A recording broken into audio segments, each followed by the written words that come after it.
안녕하세요. 이명기 목사입니다. 오늘은 신명기 17장 묵상입니다. 참된 성도는 하나님이 원하시는 것을 행하고 원치 않으시는 것은 행하지 않는 사람입니다.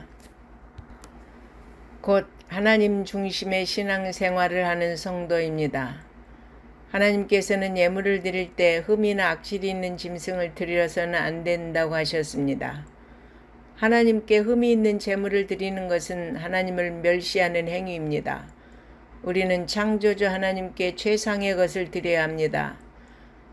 하나님이 우리를 위해 아들까지도 십자가에 내어주셨습니다.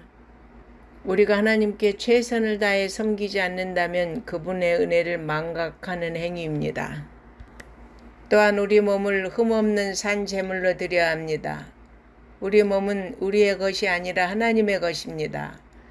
그러므로 온전한 예물과 깨끗한 몸으로 하나님을 예배하시기를 바랍니다. 하나님은 백성이 언약을 어기고 다른 신들을 섬기거나 일월 성신을 숭배하는 자가 있으면 사형에 처하라고 하셨습니다. 이는 우상 숭배를 철저하게 근절하기 위한 하나님의 마음을 보여줍니다. 하나님 외에 다른 것을 신으로 섬기는 것은 하나님을 모독하는 행위입니다. 인간은 오직 창조주 하나님만을 섬기고 그분께만 영광을 돌려야 합니다. 백성 가운데 분쟁이나 다툼이 있을 때 재판관이나 지도자는 자신의 뜻대로 판단하지 말고 하나님의 율법대로 판결하라고 명하셨습니다. 그리고 송사자들은 판결에 순종해야 합니다. 만약 판결에 복종하지 않는 자가 있다면 사형에 처해야 합니다. 이러한 본문의 규례는 하나님께서 제사장이나 재판장에게 무소불위의 권력을 주신 것이 아니라 그들이 하나님의 율법에 따라 판단하기 때문에 여호와의 율법에 따라 판결한 것을 불복한다는 것은 율법을 주신 하나님의 권위에 대한 거부와 도전이 되기 때문에 판결에 따르지 않는 자를 처벌하여 하나님의 말씀의 권위를 바로 세우기 위한 목적이었습니다. 그러므로 종교 지도자들은 오직 하나님의 말씀을 따라 판결해야 합니다. 중세 로마 카톨릭 교회 지도자들은 이 구절을 악용하여 자신들의 지시에 따르지 않는 자들을 가차없이 처벌하는 잘못을 범했습니다. 하나님의 말씀의 권위와 교회의 질서를 세운 것이 아니라 자신들의 이기적인 목적 달성을 위한 무서운 죄를 저질렀습니다. 따라서 하나님께 권세를 부여받은 자들은 세상의 질서를 유지하고 공의를 세워야 하고 백성들은 하나님께서 세우신 권위에 순종해야 합니다. 공동체에서 지도자의 역할은 매우 중요합니다.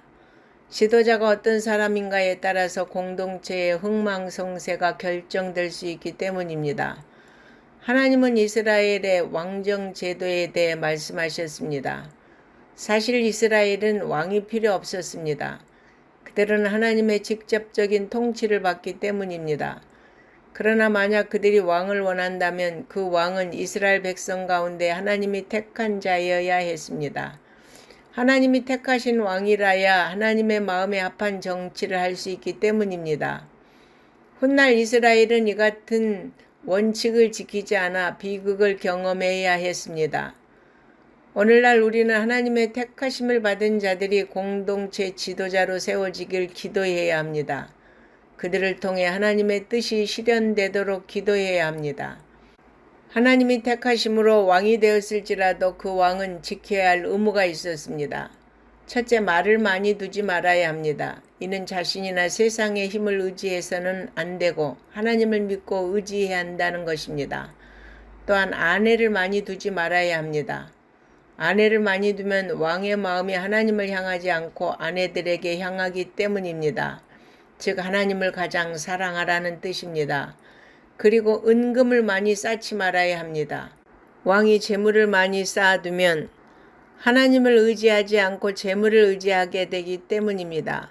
왕은 자신의 권력이 하나님께로부터 나온 것임을 깨닫고 하나님과 백성을 겸손히 섬겨야 합니다. 오늘날 영적 지도자들도 이 말씀을 명심해야 합니다. 그래야 하나님이 원하시는 지도력을 가지고 세상 백성을 지도할 수 있습니다.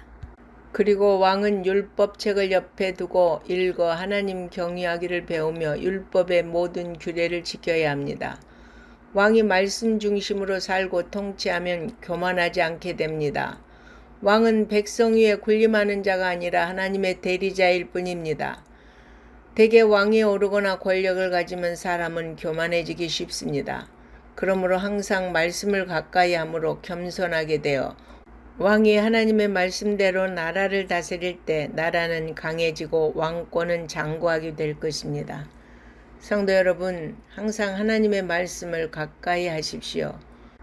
우리가 하나님의 말씀대로 살아간다면 하나님께서 약속하신 대로 우리의 삶을 형통하고 평안하게 해주실 것입니다. 아멘.